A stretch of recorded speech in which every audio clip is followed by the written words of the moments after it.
Doctor Sudhanshu Trivedi.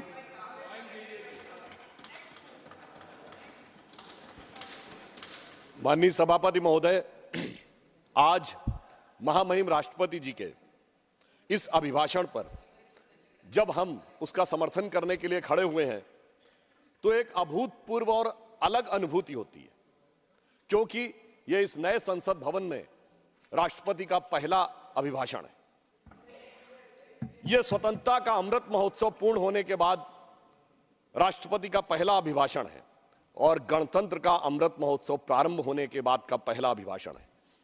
और अधिक सुखद संयोग यह है कि यह उस संसद भवन के नए परिसर में हो रहा है जिसका श्री गणेश चतुर्थी को हुआ था और जिसमें पहला बिल नारी शक्ति वंदन अधिनियम पारित हुआ था और वहां पर देश की पहली महिला अनुसूचित जनजाति के वर्ग से आने वाली महामहिम राष्ट्रपति जी के द्वारा इस अभिभाषण को प्रस्तुत करना और भी सुंदर सुखद संयोग बनाता है।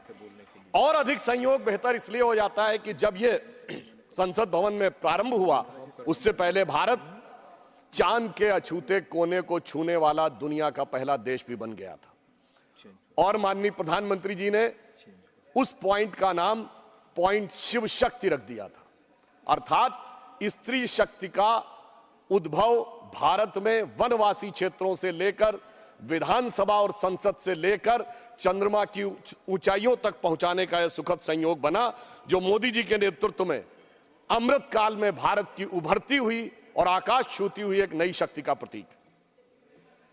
परंतु यह अमृत काल आया है तो यह आत्मसम्मान का एक नया स्वरूप भी लाया है। अब किंग जॉर्ज की जगह इंडिया गेट के सर्किल पर नेताजी सुभाष चंद्र बोस की मूर्ति है। एक नहीं, सभी प्रधानमंत्रियों का संग्रहालय है। साहिबजादों की स्मृति में, जिसका उल्लेख किया है महामहिम राष्ट्रपति जी ने, वीर बाल दिवस भी है। बिरसा मुंडा जी के जन्मदिन के ऊपर जनजातीय गौरव दिवस भी हुआ है, संविधान दिवस भी है, विभाजन विभीषिका दिवस भी है। अर्थात भारत की समस्त स्थितियों को संवैधानिक स्थिति देकर यह सुखद संयोग आया है।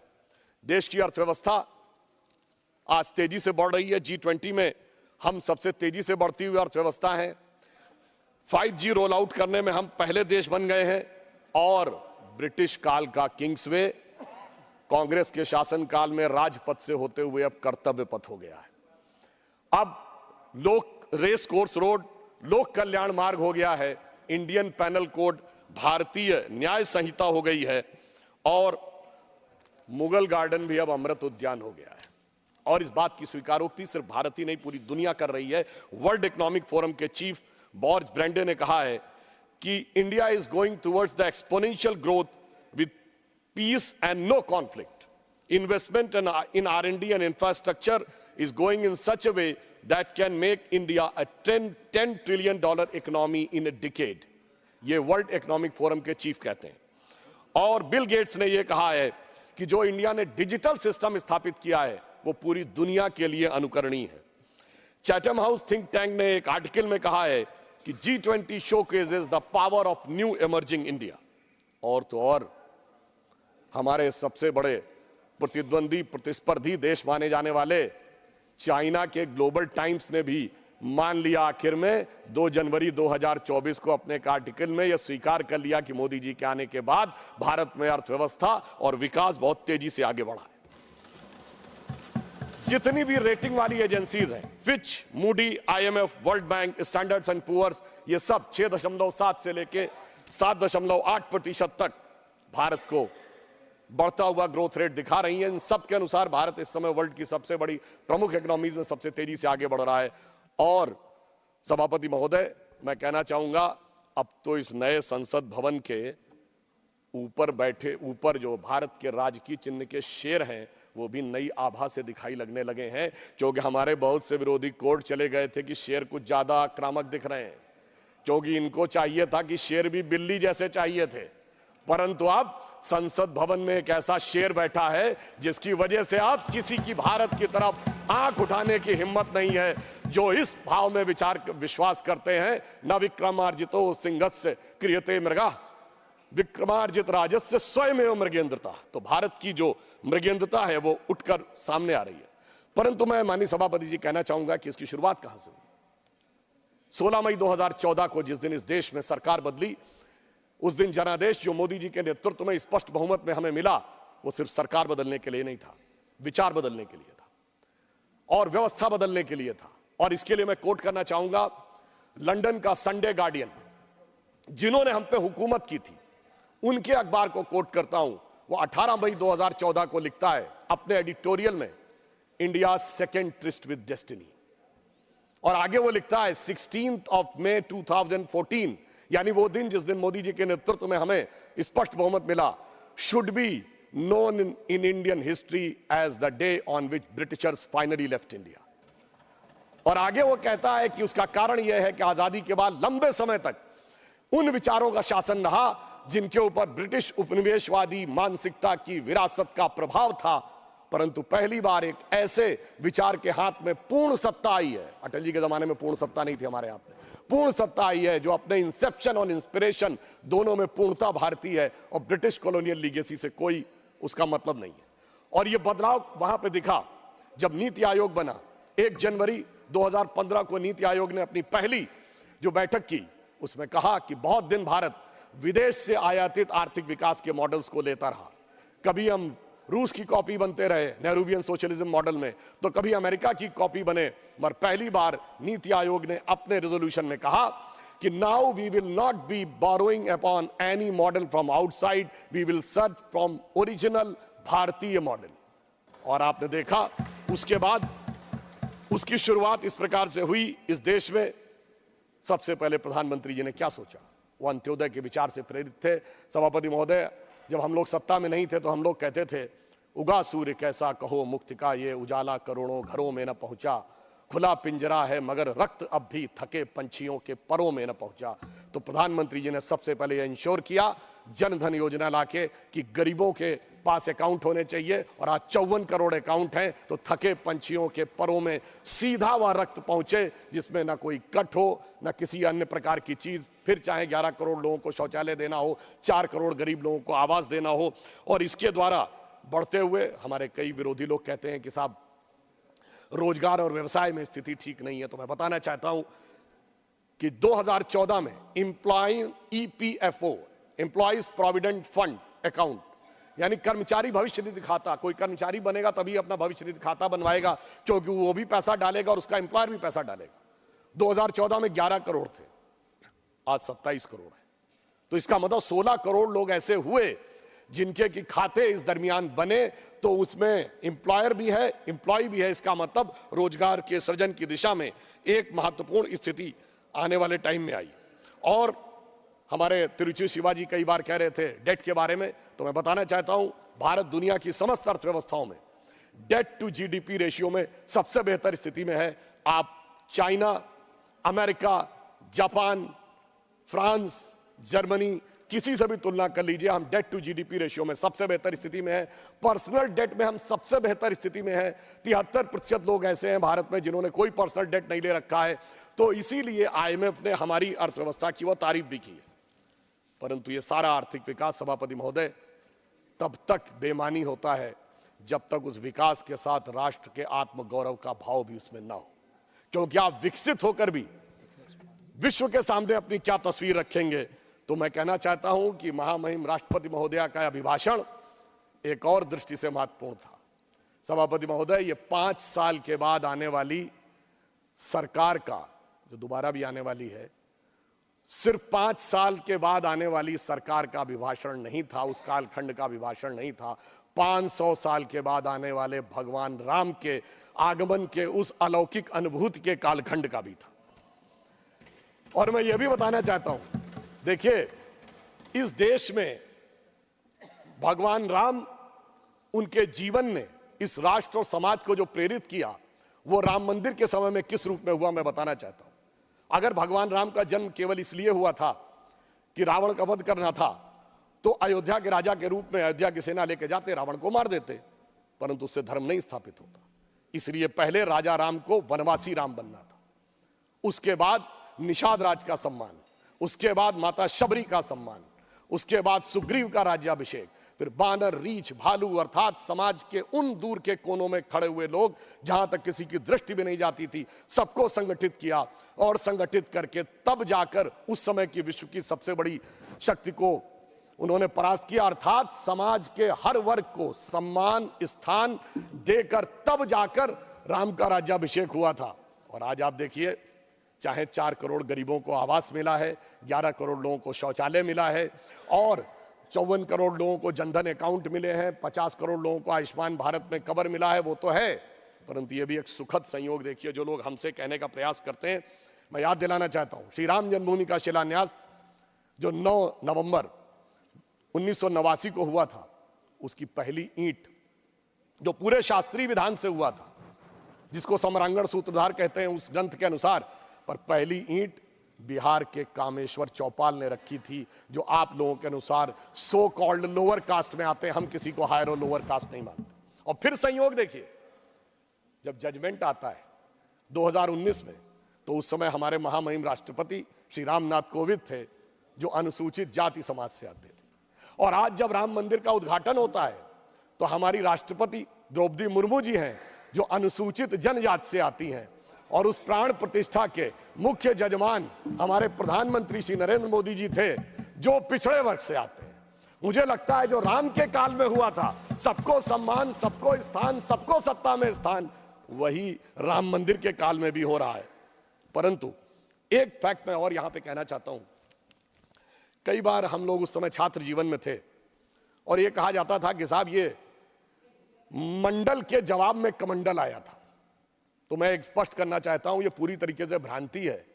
जो उस समय वीपी सिंह की सरकार मंडल लेके आई थी, उसका हमसे कोई लेना देना नहीं था। हमारा आंदोलन 1984 से चल रहा था, 86 में ताला खुल गया था, 9 नवंबर 89 को शिलान्यास हो गया था। आज मैं सारे प्रबुद्ध लोगों से कहना चाहता हूं, मंडल कमीशन किस दिन लागू हुआ? 7 अगस्त 1990, सिर्फ 8 दिन बाद 15 अगस्त था। इतना बड़ा निर्णय जो उस सरकार ने आकर 8 महीने तक नहीं लिया, जो 8 घंटे में होने वाला निर्णय था, क्यों 15 अगस्त को नहीं हो सकता था? मैं बताता हूं उसका कारण बहुत स्पष्ट रूप से। के राजा कुरुप्पु स्वामी की किताब में श्री स्वर्गीय शरद यादव जी ने लिखा कि वीपी सिंह से उनकी बात हुई और वीपी सिंह ने कहा कि मैं 15 अगस्त को इसको ऐतिहासिक अनाउंस करना चाहता हूं, मगर क्या करें, 9 अगस्त को देवीलाल जी की रैली थी और उन्हें इस बात का डर था कि देवीलाल जी की रैली के बाद जनता दल में विभाजन न हो जाए, बहुत से नेता न चले जाएं। उन्हें इस बात का डर था कि शरद यादव जी भी चले जाएंगे। उस समय कृषक वर्ग में बहुत सी ऐसी जातियां थी जो आज ओबीसी में हैं, उस समय नहीं थी। तो देवीलाल जी की रैली 9 अगस्त को थी, इसलिए 7 अगस्त को करना पड़ा। अर्थात उनका मूल उद्देश्य सामाजिक न्याय, समाज के वर्गों के लिए उत्थान नहीं था, अपनी पार्टी के अंदरूनी समीकरण और उस राजनीति को साधना था। चूंकि उद्देश्य पवित्र नहीं था, इसलिए न वो पार्टी बची, न उन नेता को सम्मान मिला। जबकि इसके ठीक विपरीत अगर देखें तो हमने ईमानदारी से उस वर्ग के सभी नेताओं को, जैसे श्री कल्याण सिंह जी, उमा भारती जी, विनय कटियार जी, नरेंद्र मोदी जी, ये सब तो मंडल के राज से पहले ही के दौर में आ गए थे। और उसके बाद अगर आज हम देखें तो जो लोग आज हमसे कहते हैं पिछड़े वर्ग की बात, तो मैं कहना चाहता हूं कि हिंदी पट्टी में हमने 5 मुख्यमंत्री बनाए। कल्याण सिंह जी मध्य प्रदेश में, उमा भारती जी, बाबूलाल गौड़ जी, शिवराज सिंह चौहान जी, मोहन यादव जी। और हमने 8 डिप्टी सीएम बनाए। केशव मौर्य जी उत्तर प्रदेश में, सुशील मोदी जी यहाँ सदन में हैं, तारकेश्वर जी, रेणुका देवी जी, और हमने अभी अरुण साव जी छत्तीसगढ़ में, सम्राट चौधरी जी बिहार में। 8 और 5 13, और यदि प्रधानमंत्री जी को मिला लें तो 14। उस वर्ग के 14 लोग हमने बनाए, इसमें 11 लोग अलग अलग जातियों के हैं। यह होता है सबका साथ सबका विकास। और जो लोग आज सामाजिक न्याय की बात करते हैं, अपने परिवार के अलावा एक योग्य व्यक्ति उन्हें नहीं मिलता है। जिस दिन सत्ता देने की बात आती है तो वर्ग तो छोड़िए, अपनी जाति में भी एक योग्य व्यक्ति नहीं मिलता है। केवल अपने परिवार को सब कुछ चाहिए, यानी जाति का चूरन देना है, परिवार को संपूर्ण सत्ता पूरन लेना है। यह उनका उद्देश्य, और हमारी सोच इस मामले में बिल्कुल अलग रहती थी। अब यहां मैं एक और बात कहना चाहूंगा। राम मंदिर के उद्घाटन के समय एक और बात कही गई। हमारे बहुत से लोग कहते हैं इसमें सीता जी का नाम नहीं लिया गया। भाई मैं बताना चाहता हूं, अरे आप लोग थोड़ा सा सहज बुद्धि का प्रयोग करिए। ये तो राम जन्मभूमि है, ये तो रामलला है। विराजमान भी वहां 5 वर्ष के हैं। जहां राजा राम होंगे तो वहां सीता भी आएंगी। अभी तो राम ललाई हैं, तो जय श्री राम ही होगा। और दूसरा, मैं ये भी कहना चाहता हूं, मुझे बड़ी प्रसन्नता भी होती है जब वो ये बात कहते हैं कि सीता जी का नाम होना चाहिए, तो मुझे ध्यान आता है कि दुनिया में कोई दूसरी संस्कृति नहीं है जो ईश्वर में स्त्री तत्व को स्थान देती हो, सिर्फ हमारी संस्कृति है। हम सीताराम भी कहते हैं, राधे श्याम भी कहते हैं, लक्ष्मी नारायण भी कहते हैं, गौरी शंकर भी कहते हैं। और जब राम मंदिर आंदोलन चल रहा था तो हम दोनों को याद करते थे। सभापति जी, मैं बालक के रूप में गया था उस रैली में, मुझे आज तक याद है, हम कहते थे, जन जन के मन में राम रमे और प्राण प्राण में सीता है, हर हृदय की धड़कन रामायण, पग पग पर बनी पुनीता है, यदि राम नहीं है श्वासों में तो प्राणों का घट रीता है। फिर हम कहते थे, इसलिए नरनाहर श्री पुरुषोत्तम का हम मंदिर भव्य बनाएंगे, सौगंध राम की खाते हैं हम मंदिर वहीं बनाएंगे। और आज आप देखिए वो सौगंध पूर्ण हुई। उसकी शुरुआत माननीय अडवाणी जी के समय में हुई थी और संपूर्ण मोदी जी ने उसे करने का कार्य किया है। अब मैं एक और बात कहना चाहता हूं, एक थोड़े इस विषय के ऊपर। माननीय खड़गे जी ने कल एक विषय कहा था कि साइंटिफिक होने की बात करनी चाहिए। जब हम साइंटिफिक की बात करते हैं तो मैं याद दिलाना चाहता हूं, श्री राम जन्मभूमि का जो मंदिर बना है ना, उसमें एक बड़ा साइंटिफिक एंगल आया है। वो क्या है कि रामनवमी के दिन उनके मस्तक के ऊपर सूर्य तिलक होगा। अब इसके लिए सबसे पहले किस चीज की जरूरत है, जो प्लैनेटरी पोजीशन थी कि अर्थ का जो एंगल होगा सूर्य के साथ उस पर्टिकुलर दिन कैसे होगा, तो इसमें 3 इंस्टीट्यूट ने काम किया है। इंस्टीट्यूट ऑफ एस्ट्रोफिजिक्स बेंगलोर ने, जिसने उस पूरे एस्ट्रोनॉमिकल कैलकुलेशन को सटीक ढंग से किया है। दूसरा है central building research institute Roorkee, जिसने कि उसकी व्यवस्था बनाने का काम किया। और तीसरी एक प्राइवेट कंपनी है जिसने वो कॉन्वेक्स लेंसेस के थ्रू कैसे वो अंदर आएगा और ठीक उसी बिंदु के ऊपर उस दिन केंद्रित होगा, ये व्यवस्था की है। मगर मैं अपने विरोधियों को बताना चाहता हूं, आज तो एस्ट्रोफिजिक्स का इंस्टीट्यूट है, आज तो हमारे पास इतनी टेक्नोलॉजी है, मगर यही तो कोणार्क के सूर्य मंदिर में भी था। यही तो अगर आप देखें तो आंध्र प्रदेश में वेद नारायण मंदिर है, उसमें भगवान के चरणों के ऊपर पड़ती हैं। कोल्हापुर में महालक्ष्मी का मंदिर है महाराष्ट्र में, उसमें 3 दिन के लिए इक्विनॉक्सेस आते हैं तो देवी के मस्तक से लेकर चरणों तक चले जाते हैं। कर्नाटक के श्रृंगेरी में जो मंदिर है उसमें 12 महीनों में अलग अलग सूर्य की गति पड़ती है। पूछिए साहब, अगर विज्ञान नहीं था तो उस जमाने में इतना सटीक कैलकुलेशन कैसे हुआ जो आज इतने बड़े बड़े सैटेलाइट्स के बाद होने की बात आई है। इसलिए मैं कह सकता हूं कि इसके लिए हमें इस विचार पे धर्म और संस्कृति के साथ इस विज्ञान पर भी गर्व करना चाहिए। वैसे मैं एक और बात कहना चाहता हूं, इसमें विज्ञान का एक और गहरा, आप सबको ध्यान हो कि उसमें 84 सेकंड का मुहूर्त था, पर वो शुरू कहां से होता है? अगर आपने कभी भी उसको सुना हो, लोग को तो क्या कहते हैं, ब्रह्मा आयु द्वितीय परार्धे, द्वितीय परार्ध ब्रह्मा की आयु मतलब 155 ट्रिलियन ईयर्स। वैसे बिग बैंग थ्योरी कहती है कि 14 बिलियन ईयर पहले दुनिया बनी। तो मैं बता देना चाहता हूं कि जेम्स वेब टेलीस्कोप ने जो नई फाइंडिंग की है उसमें बहुत सी गैलेक्सीज ऐसी आई हैं जो 14 बिलियन से आगे की आ रही हैं। तो now that theory has become debatable. फिर वहां से आते हैं श्वेत वाराह कल्पयानी 1.97 बिलियन ईयर्स, फिर आते हैं वैवस्वत मनवंतरे, फिर आते हैं कलयुग यानी 5125 ईयर्स, फिर आते हैं विक्रम संवत में 2081 साल, फिर आते हैं वर्ष में, वर्ष के भाग में, उत्तरायण सूर्य में, फिर आते हैं महीने में, और उसके बाद वार नक्षत्र होते हुए 84 सेकंड तक। मैं कहना चाहता हूं ये भारत की सनातन यात्रा है जो 155 ट्रिलियन ईयर से लेकर सटीक कैलकुलेशन 84 सेकंड तक का करती है। मुझे लगता है दुनिया में कोई धर्म संस्कृति ऐसी नहीं होगी जो इस प्रकार का करने की क्षमता रखती हो, वो सिर्फ हमारे यहाँ। मगर उसके बाद भी माननीय सभापति महोदय, मैं कहना चाहूंगा कुछ लोगों को, और इस बारे में दुनिया के सबसे बड़े कॉस्मोलॉजिस्ट कार्ल सैगन, जिसने first man made object Voyager जो सोलर सिस्टम के बाहर गया है उसका जो मैसेज है कंपोज किया है, उसने लिखा है, उसका वीडियो कोई जाके चेक कर सकता है, now only the ancient calculation of Hindus matches with the modern scientific calculation, cosmological calculation. मगर एक बात मैं यहां पे राजनीतिक भी कहना चाहता हूं।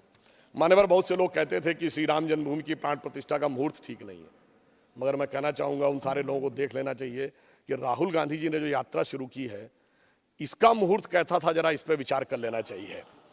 क्योंकि वो जहां से चले हैं, पहले वो चले असम से, तो देवड़ा साहब मुंबई में अलग हो गए। वो बंगाल की तरफ उठे तो ममता दीदी ने अलग स्टैंड ले लिया। उत्तर प्रदेश में मायावती जी ने अलग स्टैंड ले लिया।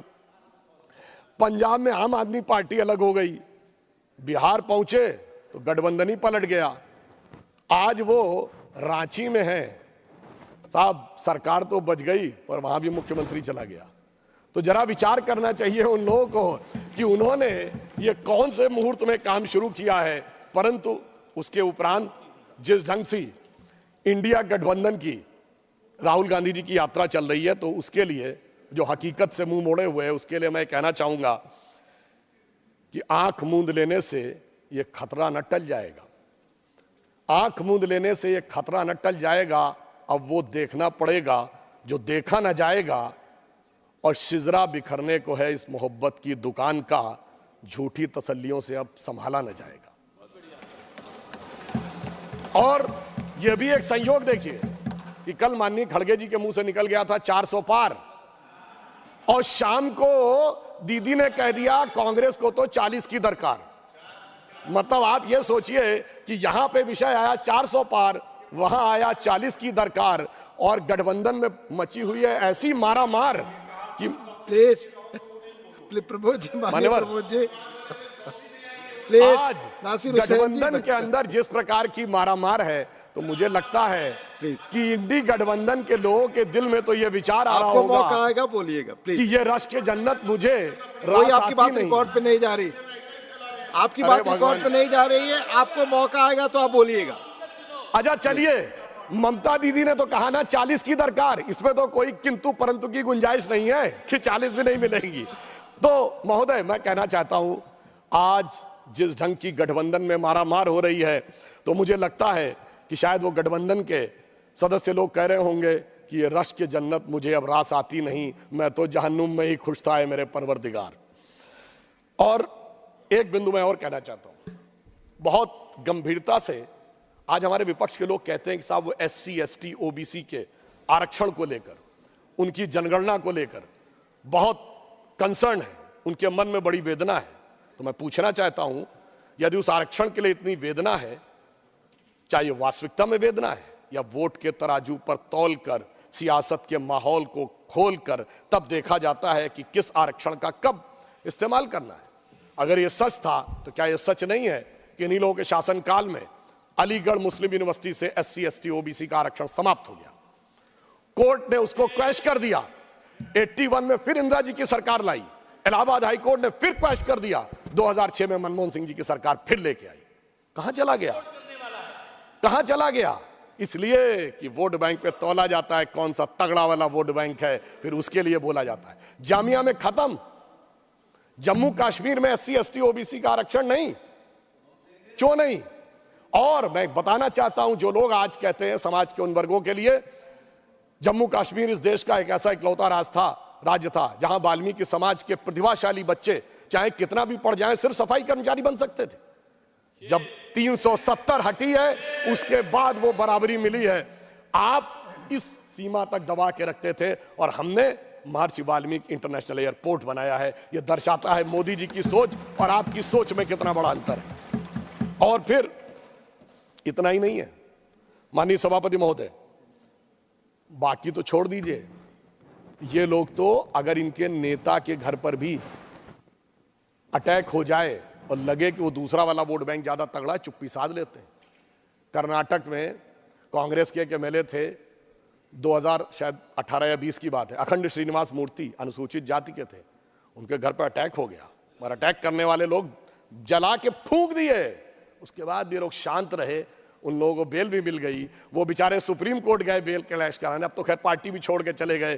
तो ये तो वो है कि वोट बैंक की सियासत के लिए अगर घर फूंक तमाशा देखना हो तो वो भी देखने के लिए तैयार रहते हैं, इनको उसमें भी किसी भी प्रकार की। और फिर मैं एक और बात पूछना चाहता हूं, वो कौन था ये बताइए। अगर इस देश के किसी प्रधानमंत्री ने, मान्यवर सभापति जी, सबकी कोई बात अगर इस देश में बोले प्लीज प्लीज, अरे सभापति जी, मैं पूछना चाहता हूं इस देश में किस प्रधानमंत्री ने कहा था मुस्लिम should have the first right over the national resources of India?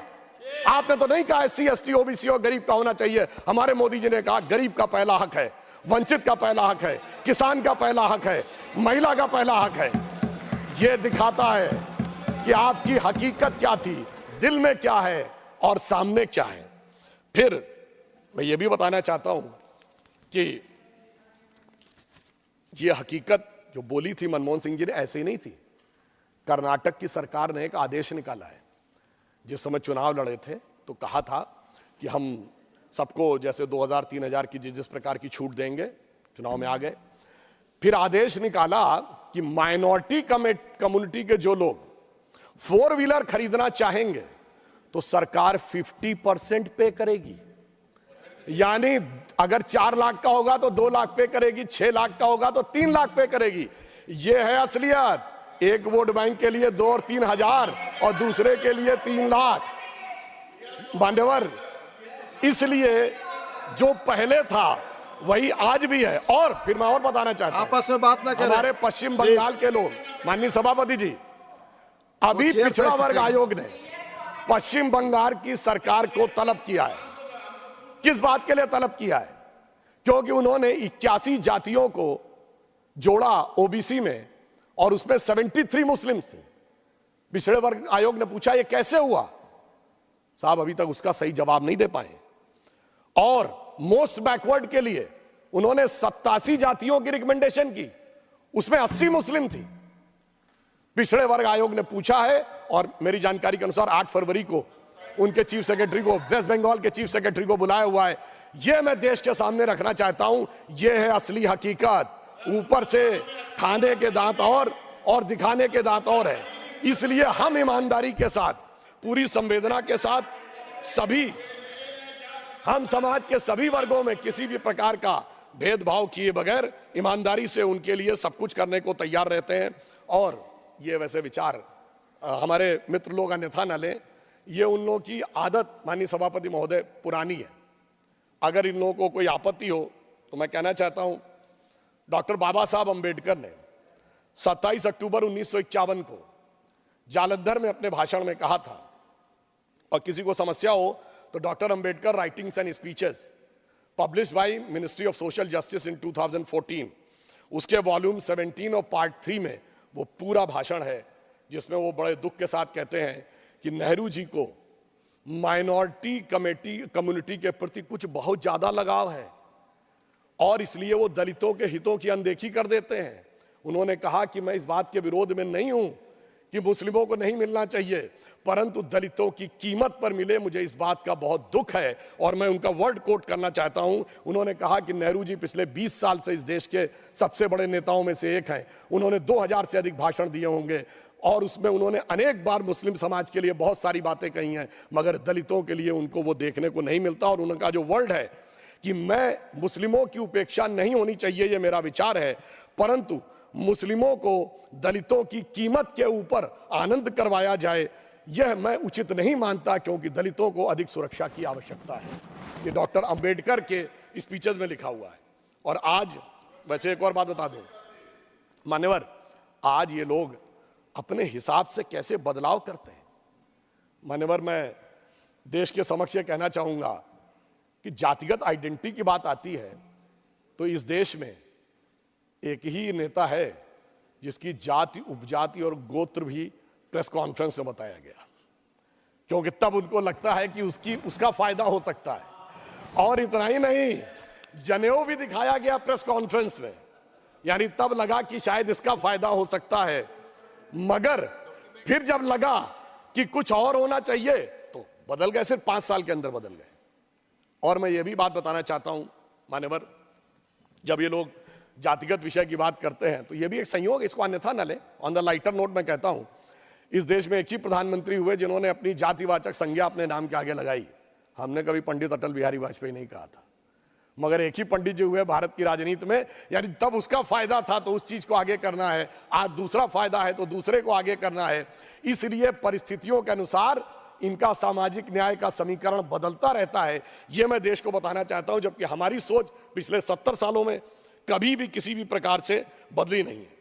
और मैं यह भी बताना चाहता हूं, इनके एक नेता थे, कल माननीय खड़गे जी ने एक विषय की बात कही, जिस विषय की उन्होंने ट्वीट की बात कही, वो ट्वीट डिलीट भी कर दिया गया था और यह भी बता दिया गया था कि वो गलत ट्रांसलेशन था, मगर शायद उनको रिसर्च देने वाली टीम ने ध्यान नहीं दिया। वो जिस सीएम के बारे में बता रहे थे, वो जानते हैं किसका ट्वीट लिख रहे थे? वो उसी के पहले सीएम गोपीनाथ बारदोलोई जी के द्वारा ट्रांसलेटेड का वो सीएम वो लिख रहे थे और उसका ट्रांसलेशन गलत हो गया था। तो मुझे समझ में नहीं आ रहा भाई, वो आप इस सीएम की बात कर रहे थे या उस सीएम की बात कर रहे थे? इसलिए कई बार ऐसा हो जाता है कि उस विषय की जानकारी आधी अधूरी होने के कारण यह समस्या आती। मगर मैं ये भी याद दिलाना चाहता हूं, इसी कांग्रेस पार्टी के एक नेता थे, आवश्यकता होगी तो मैं जगह का नाम, वर्ष तो बता ही देता हूं, 2018 में विधानसभा चुनाव में, और इसका न्यूज भी अवेलेबल है, वीडियो भी अवेलेबल है सोशल मीडिया पे। मोदी जी का नाम लेके हिंदू धर्म के बारे में कहते हैं, ये इनकी जाति क्या है पता है आपको? इनको हिंदू धर्म के बारे में पता है। फिर उमा भारती जी का नाम लेते हैं, फिर हमारे और ओबीसी नेताओं का नाम लेते हैं, फिर कहते हैं इनको कुछ पता होता है, फिर अपनी जाति का नाम लेते हैं, ये सिर्फ हमको पता होता है। मान्यवर, इस ढंग की बात मैं दावे के साथ कहता हूं, अगर किसी भाजपा के नेता ने बोल दिया होता तो जैसे वो एक गाना था ना, आरा हिले छपरा हिले, ये दिल्ली मुंबई नहीं लंदन न्यूयॉर्क हिल गया होता, दुनिया के समुद्रों में सुनामी आ गई होती, पर आपने उनको विधानसभा का अध्यक्ष बना दिया। यह मैं सिर्फ इसलिए बताना चाहता हूं कि बहुत से ऐसे चेहरे हैं जो मौके पर परिस्थिति के अनुसार ये अपना समय बदलते रहते हैं और इसके बाद अगर आवश्यकता हो तो ये चीज जाकर वेरीफाई की जा सकती है। और यहां मैं एक और बात भी कहना चाहता हूं कि ये विचार कांग्रेस पार्टी का आज जो है ये हमेशा से था। आज कितने संयोग की बात थी कि जब श्री राम जन्मभूमि का शिलान्यास हो रहा था तो आपको ध्यान है, शायद हमारे बहुत से लोगों ने ध्यान हो तो मैं बता दूं, 22-23 दिसंबर 1949 की रात को जब श्री राम लला प्रकट हुए थे तो उसकी सबसे पहली गवाही किसने दी है? यानी जो लाइट दिखी थी वो बताई थी एक यूपी पुलिस का सिपाही था अब्दुल बरकत। अब्दुल बरकत ने यह गवाही दी है कि उसे दिव्य रोशनी दिखाई पड़ी और उसके बाद जब वो दिव्य रोशनी हटी तो वहां श्री राम लला विराजमान थे। और जो पैरोकार था इकबाल अंसारी बाबरी पक्ष का, देखिए उसको भी इनवाइट किया गया और वो आ भी गया। अब्दुल बरकत को रोशनी दिख गई मगर इनको रोशनी अभी तक नहीं दिखी। इकबाल अंसारी जो था वो आ गया रामलला की प्राण प्रतिष्ठा में, उसका तो इकबाल बुलंद हो गया, इनका इकबाल नहीं बुलंद हो पाया, जमींदोज रह गया। ये मुझे समझ में नहीं आता है कि ये किस आधार के ऊपर ये निर्णय लेते हैं। वैसे इसमें भी इनको कोई नई बात नहीं है मान्यवर, ये इनकी समस्या पुरानी है। 24 अप्रैल 1951 को पंडित नेहरू जी ने जाम साहब दिग्विजय सिंह, जो सौराष्ट्र के राज्य प्रमुख थे, like chief minister of today, उनको लेटर लिखा था सोमनाथ मंदिर के उद्घाटन पे कि मैं बहुत स्पष्ट करना चाहता हूं कि मैं इससे सहमत नहीं हूं। मुझे इस बात का बहुत कष्ट है कि हमारे कुछ मंत्रिमंडल के सहयोगी जा रहे हैं और उन्होंने कहा कि I am troubled by this revivalism, ये वर्ड है, यानी मैं इस पुनरुत्थान से बहुत दुखी और समस्या में हूं। मगर साहब हुई है वही जो राम रचि राखा, जो होना था वो हो गया। और मगर यह दर्शाता है कि जो आज की यह प्रवृत्ति है, यह प्रवृत्ति गांधी जी की नहीं थी। गांधी इस देश की धर्म संस्कृति को मानते थे, नेहरू जी की सोच अलग थी। तो मैं कह सकता हूं कि आज की कांग्रेस गांधी जी की सोच से ज्यादा नेहरू जी की सोच के ऊपर चलती है, इस कारण से यह समस्या आती है। और एक बात मैं और कहना चाहता हूं, मैं एक उदाहरण और कोट करना चाहता हूं मान्यवर, यह भी selected works of Jawaharlal Nehru series 2 volume 17 में है। 1959 में उन्होंने कहा, मैं कोट कर रहा हूं, किसी को समस्या हो तो मैं रेफरेंस के साथ बोल रहा हूं। ललित कला अकादमी में वो भाषण देते हुए कहते हैं, mister Humayun Kabir referred to the great temples of south and Taj Mahal, but whenever I go to south temples of south in spite of their duty I can not stand, I feel suppressed. और दूसरी तरफ कहते हैं, but जब मैं ताजमहल देखता हूं तो मुझे बड़ी खुशी लगती है। सेम उसमें, और ये ऑल इंडिया रेडियो के जो टेप्स अवेलेबल हैं नेहरू मेमोरियल लाइब्रेरी में, उसमें भी अवेलेबल है 1959 के उस टेप्स में। यह सिर्फ मैंने बताने का प्रयास किया कि यह सोच इस प्रकार की थी जो भारत की वास्तविक शक्ति और सत्ता को उभरने न देने के लिए थी, और इस कारण से इनकी सोच ऐसी रही। हमारी सोच क्या थी, मैं एक छोटी सी बात कहूं। प्रधानमंत्री जी ने उन सारे श्रमिकों का सम्मान किया, उन पे पुष्प वर्षा की, और ताजमहल के बारे में क्या कहानी है कि श्रमिकों के हाथ कटवा दिए गए थे। और मुझे आश्चर्य है कि जो लोग सर्वहारा की सिद्धांत की बात करते वो उस कहानी को यूटिलाइज करते थे, और सोचिए हमारे दिमागों में कैसे बैठा दिया गया कि हमें वो सही लगने लगा कि वो एक अच्छी बात थी। यानी एक प्रधानमंत्री जो एक मंदिर निर्माण में जुड़े हुए श्रमिकों का सम्मान कर रहा है, उस पर पुष्प बरसा रहा है, वह तो गलत था, और हाथ कटवाना सही था। मुझे लगता है वो महिमा मंडन करने लायक था, उसे देखने में आनंद की अनुभूति होती थी। मुझे लगता है कि यह समस्या सोचनी चाहिए।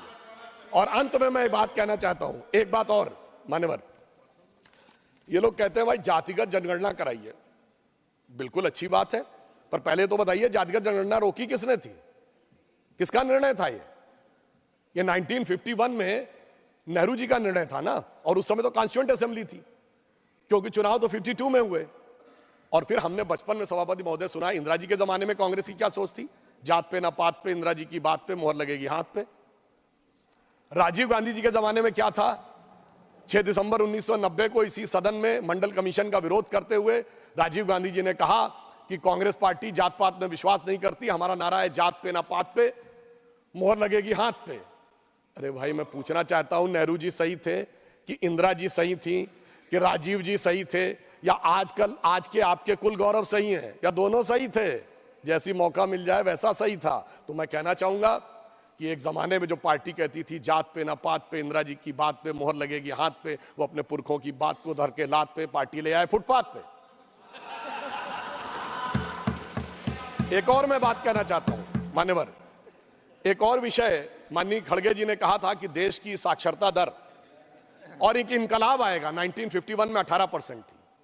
मैं कहना चाहता हूं अपने विपक्षी साथियों से, इनकलाब आएगा नहीं, इनकलाब आ चुका है। जो जो साक्षरता दर बढ़ती चली गई, भारतीय जनता पार्टी का प्रभाव बढ़ता चला गया।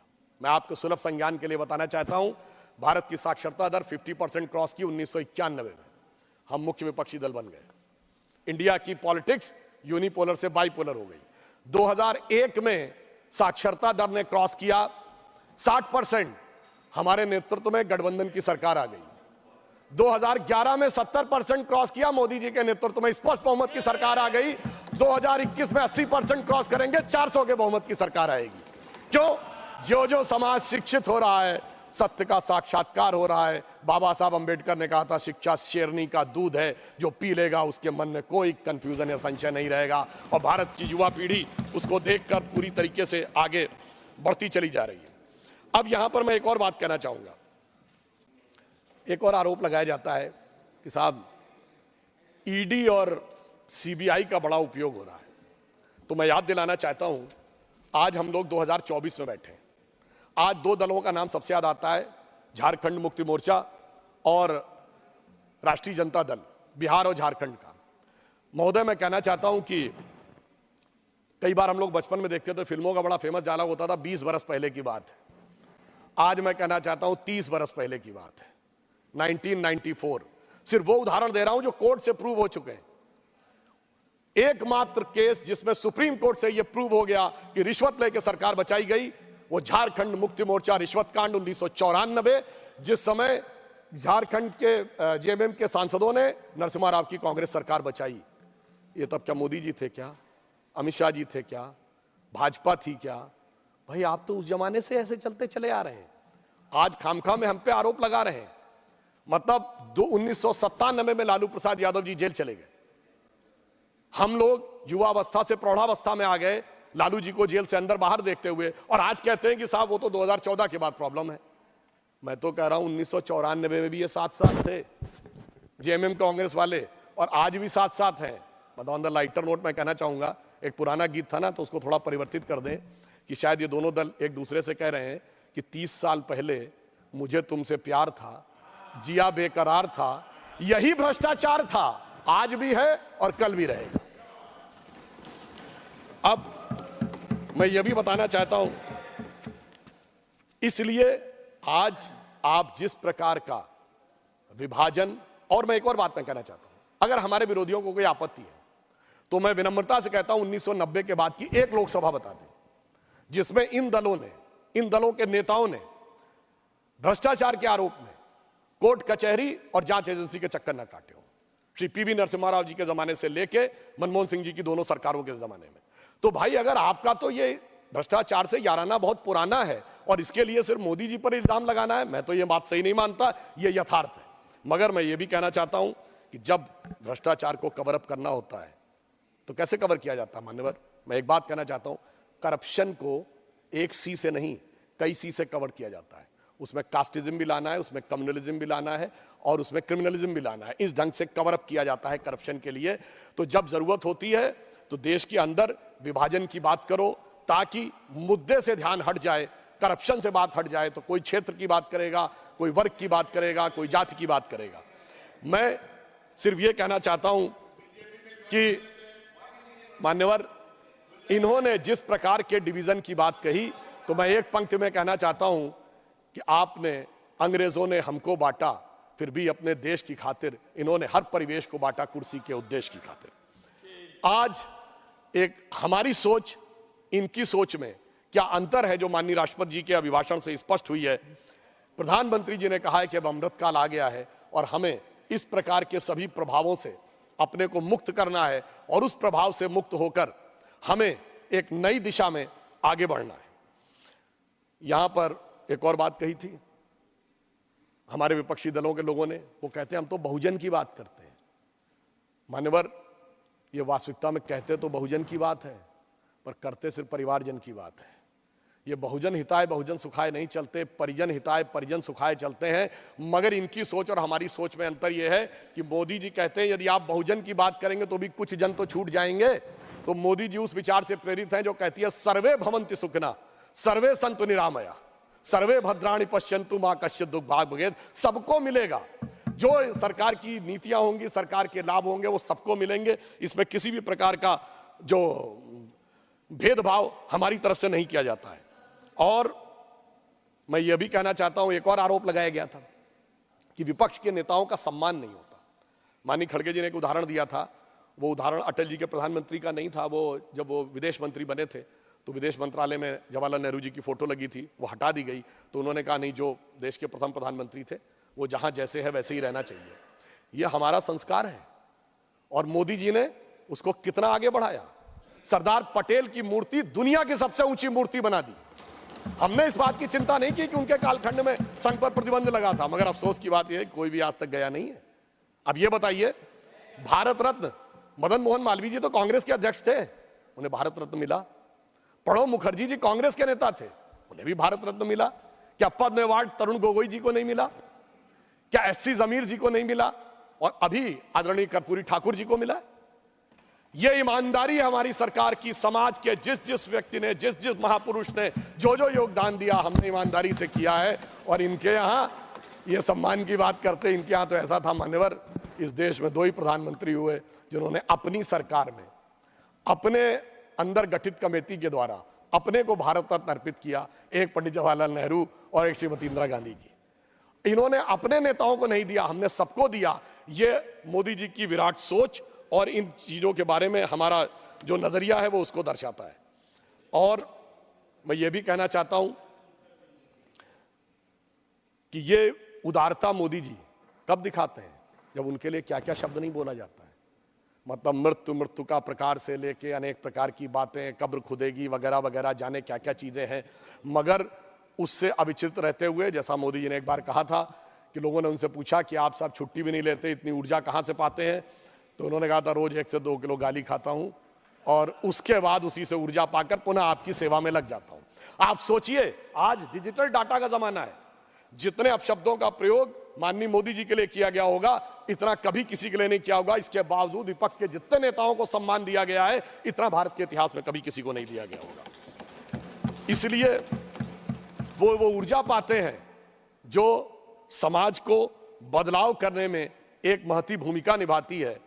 और उस नई सोच के साथ हम आगे बढ़ते हैं। अब यहां अंत में मैं एक विषय ये कहना चाहूंगा कि वो नई सोच क्या थी, एक उदाहरण देना चाहता हूं। जब हमारी सरकार आई, इस देश में दो हिस्सों में बहुत बड़ी समस्या थी। देश का पूर्वी हिस्सा है, वहां पर पानी बहुत गिरता है, बाढ़ की समस्या रहती है, बिहार से लेके उड़ीसा, पश्चिम बंगाल, असम। जो पश्चिमी हिस्सा है, राजस्थान और गुजरात, वहां पानी कम गिरता है, इसकी वजह से सूखे की समस्या रहती थी। अब मोदी जी ने आने के बाद जो एक नई सोच के साथ सोचा, तो जहां पर पानी कम है तो वहां सौर ऊर्जा की अधिकता है, तो सोलर एनर्जी के अंदर उसके पे एक नया स्वरूप शुरू किया गया। और जहां पर पानी की अधिकता है वहां नदियों के पाट को ड्रेजिंग करके और गहरा किया गया और इनलैंड वाटरवेज की शुरुआत की गई। यानी जो समस्या है उसके अंदर से कैसे एक नया रास्ता निकाला जा सकता है वो देखा, और सोलर एनर्जी में हम वहां पर पहुंचे कि आज दुनिया में हम 5th स्थिति में है सोलर एनर्जी में, जो हमने 2022 में अचीव कर ली है। तो हम 4थे नंबर के देश हैं दुनिया में जो इंस्टॉल्ड कैपेसिटी में क्लीन एनर्जी के फील्ड में खड़ा हुआ है। हम 4थे बड़े स्टॉक एक्सचेंज भी हैं, हम 3रे बड़े ऑटोमोबाइल मैन्युफैक्चरर बने हैं, हम 2रे बड़े मोबाइल हैंडसेट के मैन्युफैक्चरर बने हैं, और डिजिटल ट्रांजैक्शन में हम दुनिया में नंबर 1 है, इंफ्रास्ट्रक्चर में हम दुनिया में नंबर 1 है। और सभापति महोदय, डिजिटल ट्रांजैक्शन में 2022 में भारत ने 46%, दुनिया का 46% डिजिटल ट्रांजैक्शन भारत में हुआ, जो इसके बाद के 4 देशों से मिलाकर उससे ज्यादा था। अर्थात एक नई सोच, सोलर एनर्जी, इनलैंड वाटरवेज और डिजिटल ट्रांसफॉर्मेशन भारत को एक नई दिशा में ले जाने में सफल रहा। तो मैं ये कहना चाहूंगा कि इस नई सोच के साथ इस अमृत काल में हमें आगे बढ़ना चाहिए और ईमानदारी से एक यथार्थ और स्वीकार करना चाहिए। महोदय, हमारे देश में क्या कोई ऐसी घटना हुई, अमेरिका में सिलिकॉन वैली बैंक और न्यूयॉर्क सिग्नेचर बैंक डूब गया, हमारे यहां कोई बैंक डूबा क्या? चाइना की सबसे बड़ी रियल एस्टेट की कंपनी एवरग्रांड डूब गई, हमारे यहां कोई डूबा क्या? चाइना के सबसे बड़े उद्योगपति जैक मा मतलब अघोषित रूप से गायब हो गए, वहां के सबसे बड़े जो बैंकर हैं बान फाओ, वो भी 1 साल से गायब है। इसके बावजूद, और अगल बगल क्या हो रहा है वो तो छोड़ दीजिए, जो पाकिस्तान और श्रीलंका में हो रहा है, इसके बावजूद इन परिस्थितियों में से जिस ढंग से मोदी जी ने इसको निकाला है, तो मैं कहना चाहूंगा कि आपको उनका साथ देना चाहिए और उनका सहयोग करना चाहिए। ये काम इतना आसान नहीं था, और आज स्थिति सिर्फ इतनी नहीं बनी है, आज हम दुनिया के इकलौते देश हैं जो 2 परस्पर विरोधी देश हमको समान रूप से सम्मान देते हैं। अमेरिका कहता है कि India is our strategic partner, और रशिया कहता है कि India is our traditional partner. यह स्थिति जो मोदी जी के नेतृत्व में आई है, ये दुनिया में किसी दूसरे देश के पास नहीं। इसलिए मैं कहना चाहता हूं आप लोगों से, मोदी जी की तरफ से, कि पत्थर पिघलाने का हुनर मुझे आता है, पत्थर को यूं पिघलाने का हुनर मुझे आता है, मैं वो कतरा हूं कि समंदर मेरे घर आता है। और मैं अंत में यह भी कहना चाहता हूं कि आज भारत एक नए स्वरूप की तरफ आगे बढ़ रहा है। हम एक बिंदु बस और कह देता हूं, उसके बाद समाप्त करता हूं। आज हम जिस रफ्तार से आगे बढ़ रहे हैं, दुनिया में हमको जैसा कोऑपरेशन मिल रहा है और भारत की तरफ जिस ढंग की आशा भरी निगाहों से देखा जा रहा है, ऐसा पहले कभी देखने को नहीं मिलता था। मुझे याद है माननीय सभापति महोदय, हम लोग बच्चे थे, राम मंदिर आंदोलन के समय कहा जाता जिस दिन राम मंदिर बनेगा उस दिन मिडिल ईस्ट के देश पेट्रोल देना बंद कर देंगे। आज हकीकत क्या है? आज भारत मिडिल ईस्ट और यूरोप का कॉरिडोर बन रहा है, राम मंदिर भी बन रहा, कॉरिडोर भी बन रहा। G20 समाप्त हुआ तो सऊदी अरब के क्राउन प्रिंस मोहम्मद बिन सलमान एक दिन एक्स्ट्रा भारत में रुके व्यापार पे बात करने के लिए। आज हमारा सऊदी अरब के साथ व्यापार हो या जो भी व्यवस्था हो, बहुत तेजी से आगे बढ़ रही है। और वैसे जो लोग साइंस में, टेक्नोलॉजी में रुचि रखते हैं, उन्हें पता हो कि अब तेल की टेक्नोलॉजी का समय 20-25 साल का ही रह गया, वो भी खत्म होने वाला है। तो इसलिए अगर आप देखें कि यदि कोई दृढ़ता के साथ काम करे तो क्या कुछ किया जा सकता है, जो हमारी सरकार ने किया है विश्व में इस विपरीत परिस्थितियों में, उसको मैं कह सकता हूं कि यह इतना आसान काम नहीं था। यह वैसा था जैसे टूटे हुए तार से कोई संगीत बजाना हो या पत्थर पे कोई पौधा उगाना हो, मगर वो भी करके दिखाया है मोदी जी के नेतृत्व में हम लोगों ने। और अब इस अमृत काल के उषा काल में एक नई स्वर्ण रेख भारत के लिए दिख रही है। तो मैं अटल जी की इस पंक्ति के साथ समाप्त करता हूं, जो मोदी जी के एफर्ट्स के लिए एकदम सही उतरती है कि टूटे हुए तारों से फूटे बासंती स्वर। टूटे हुए तारों से फूटे बासंती स्वर, पत्थर की छाती में उग आया नव अंकुर, झरे सब पीले पात, कोयल की कुहुक रात, प्राची में अरुणिमा की रेख देख पाता हूं। यानी अरुणिमा की रेख मतलब एक golden lining in the sky. झरे सब पीले पात, कोयल की कुहुक रात, प्राची में अरुणिमा की रेख देख पाता हूं, गीत नया गाता हूं, गीत नया गाता हूं। तो इस मेरा मानना है, चुनाव में खूब लड़िए, ऊंचे स्वर में हमारा विरोध करिए, पर भारत के विकास के इस गीत को आप भी स्वर दीजिए। इसी अनुरोध के साथ अपना निवेदन समाप्त करते हुए राष्ट्रपति महोदया के अभिभाषण का समर्थन करता हूं। धन्यवाद।